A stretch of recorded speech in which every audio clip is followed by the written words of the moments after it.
A lawsuit filed against Amazon over shipping delays, with Prime members claiming they've been false advertising. Plus, we hear from an abuse survivor who tells us why she's suing the Church of Jesus Christ of Latter-day Saints. Which jobs are going away and which ones are here to stay? It was the first televised cesarean birth in San Diego history. And 69 years later, we show the footage to the little baby who's all grown up.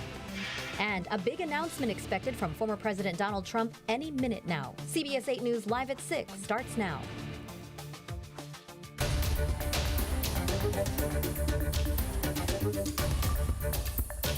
Former President Donald Trump is expected to launch a third campaign for the White House any minute now. Good evening. Thanks for joining us. I'm Marcella Lee. I'm Carlo Cicchetto. Tonight's expected announcement from Mar-a-Lago comes after disappointing midterm defeats for Republicans.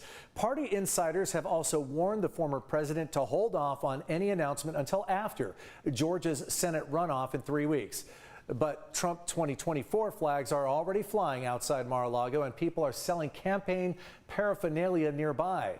We're keeping a close eye on the developments, and we'll bring you an update as soon as we get one. Our other top story tonight, a new plan to speed up traffic coming into the United States from Tijuana started today at the San Ysidro border crossing. Mexican officers will now check travel documents before vehicles enter the U.S. Customs booths at the border. CBS 8's David Gofferson is at the border, where day one of the new operation seemed to cause even longer traffic delays.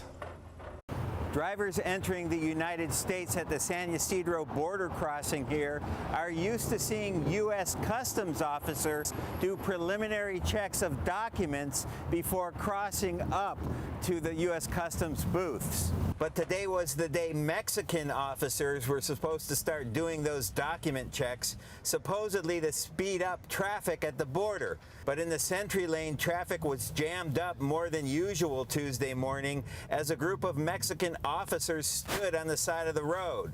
Drivers seemed frustrated. They were honking their horns. We didn't see the officers actually check any documents. The plan was for the Mexican officers to do the pre-checks in order to free up U.S. Customs officers to open up more lanes. But at least on day one of this operation, the traffic at the border seems to be just as bad or worse than normal. U.S. Customs and Border Protection says this new checkpoint policy is the responsibility of the Mexican government, but we're going to keep working to monitor the situation down here at the border. If you have cell phone video of these new checkpoints operating, we'd like to take a look at it, send it our way. Back to you in the studio. We are just learning that a brush fire that broke out hours ago in Mission Valley has finally been put out. That fire burned about half an acre of brush right next to the San Diego River, close to where Interstates 5 and 8 cross paths. You can see the intersections right there. Dozens of firefighters were out on the scene to put the flames out. Crews are now working to clean up in that area. So we'll still know the cause of the fire.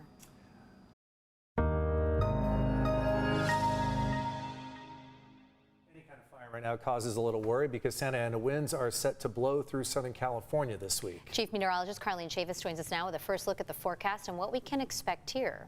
Unfortunately, I hope we don't see more sights like that tomorrow, because that's when you're talking about the strongest wind gusts. And you just really can't factor out the entire county because we're all going to dry out. It's just that the strongest winds are expected along the 15 and towards the east of the 15. So taking a look at what we can expect when it comes to our winds right now. Let's go ahead and take a look at current conditions. They are actually pretty tame. So you're looking at 18 miles per hour for Sill Hill. Not seeing a whole lot of activity that's happening west of the mountains as of right now. Now, when you take a look at those gusts, they are starting to pick up, and we're seeing that across inland regions. 28 miles per hour for Alpine, 30 miles per hour just towards the southwest of Julian. 24 miles per hour. So starting in less than 2 hours, we will have a high wind warning. That will continue all the way until 10 p.m. for tomorrow night. As I mentioned, I hope we don't see more sights like that, because we will have that brush drying out. You're talking about gusts up to about 50 to 60 miles per hour. Some spots could get up to about 70 miles per hour, and that is going to elevate our fire weather concerns. We'll go ahead and take a look at which areas in particular high risk for tomorrow, as well as just how dry we're going to get coming up. Carlo? See you in a few. Thanks, Carlene. A man accused of shooting 2 people in the gas lamp quarter has pleaded guilty. John Watson now faces 15.5 years in state prison for last June's shooting. Prosecutors say Watson opened fire during a gang-related argument. 2 women visiting from North Carolina were caught in the crossfire. They did both survive that shooting. Tonight, San Diego police are trying to figure out why a car veered off the road early this morning, ending in a deadly crash. This happened around 3:30 this morning on Mira Mesa Boulevard. Police say a 28-year-old woman lost control of her car before hitting a concrete median and tree. She was thrown from the car and pronounced dead at the scene. Mayor Todd Gloria wants to update the city's street preservation law. He says San Diego streets are in bad shape because companies, including SDG&E and AT&T, are digging them up for trenching and aren't properly repairing them after the work is done. Mayor Gloria wants to make companies responsible for those repairs and have all work finished within 180 days. This proposal is going to go before a committee tomorrow, and if passed there, it will go to the full council next year.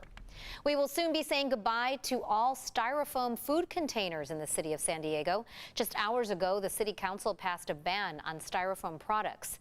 They initially passed this ban back in 2019, but they couldn't enforce it because of a lawsuit. To settle that lawsuit, the city agreed to prepare an environmental impact report under the California Environmental Quality Act. The ban will take effect in April of next year.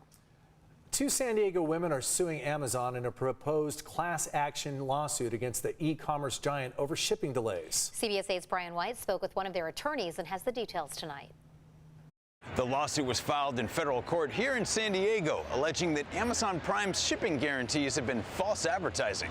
If you are going to sell a service or a product and you're going to state something as concrete as 2-day shipping, then you have to follow through. Jacob Whitehead is one of the attorneys involved in this proposed class action lawsuit, claiming Amazon Prime members who pay $139 a year for membership have been misled for years regarding shipping times. Many times you'll purchase it and say buy now on a thing that says 2-day shipping, and you get the product 3 days later.